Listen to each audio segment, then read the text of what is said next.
Republican leaders say it's full speed ahead on their big, beautiful budget bill, following a public falling out this week between President Trump and Elon Musk. The Tesla CEO took to Twitter to blast the House-passed legislation as an abomination and called on lawmakers to kill the bill after the Congressional Budget Office released an estimate that said it would add $2.4 trillion to the federal deficit over 10 years, a number that Republicans and the Trump administration dispute. After meeting with the president on Wednesday, Senate Majority Leader John Thune said that Congress is committed to sending a bill to President Trump by the 4th of July. Failure is not an option, and we intend to deliver along with the president for the American people on the things that he committed to do and that we committed to do in terms of the agenda. Joining the panel this week, Wall Street Journal columnist Kim Strassel and Jason Riley, and editorial board member Monet Ukwe-Barua. So, Kim, let's get into this Musk-Trump feud. What's at the root of it, and what's going on here? Well, and by the way, Paul, who would have thought this could happen, right? Two guys with pretty healthy egos, easily excitable, who love to escalate. What could possibly go wrong? Look, my own view is that Musk has had some concerns with this bill for a long time, probably also some issues with the Trump presidency, but he decided to be a loyal soldier. All of that kind of came to an end, or he was released, as it were, when he officially left his Doge job, and he now has decided to unleash.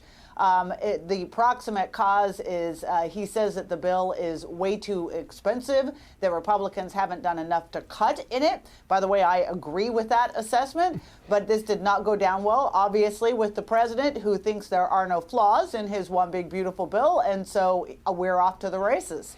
Yeah, we sure are. Jason, is there anything else here? There's some speculation that the withdrawal of Jared Isaacman, who was nominated to run NASA and then had the nomination withdrawn. He was an ally of Musk, may have been part of the problem, maybe part of the problem. Yes, he was a big ally of Musk, and it sounds like Musk thought he had some guarantees here in terms of Isaacman, and it didn't play out. So that's one of the reasons it's been pointed to that could have triggered this. I do agree with Kim, though, that a lot of, I think, Musk's problems with this bill are shared by some other senators and by some other people in Congress, particularly people like Rick Scott, Mike Lee have spoken out. Obviously, Rand Paul has some issues with the bill, and I think this is constructive criticism. I also think that it's important that it's coming from Elon Musk, someone who has some credibility in MAGA world. He's a respected figure, and there may be people out there saying, well, if Elon Musk is criticizing this, maybe the Senate should take a harder look at what's going on. And there are places this bill could be improved. Let's face it, there are some tax gimmicks in there with overtime and Social Security and car loans and things like that.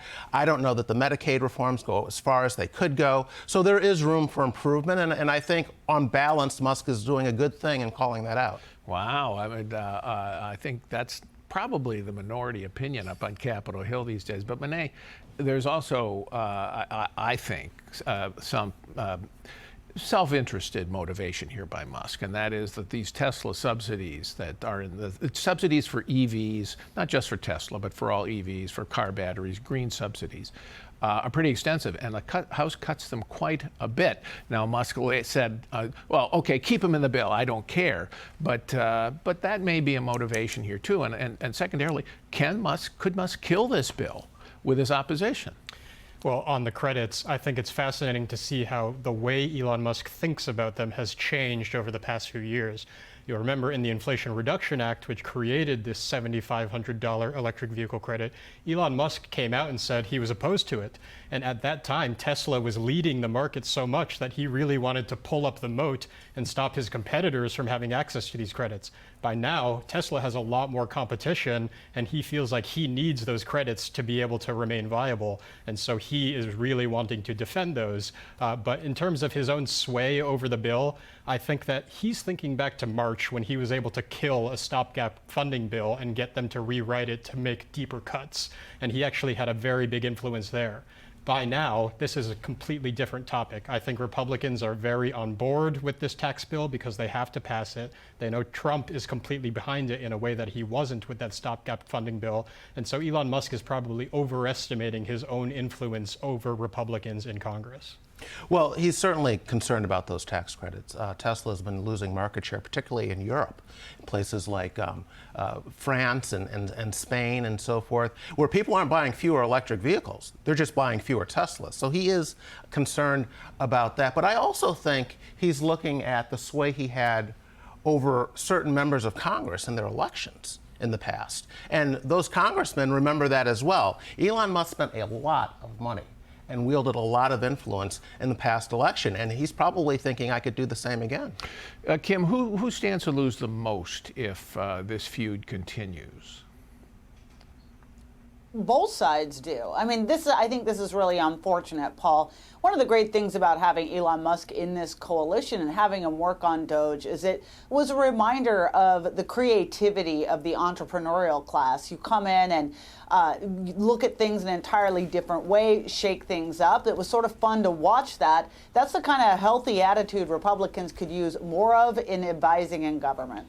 Hey, it's Will Cain. Click here to subscribe to the Fox News channel on YouTube. It's the best way to get our latest interviews and highlights. And click to subscribe to the Will Cain podcast for full episodes right now.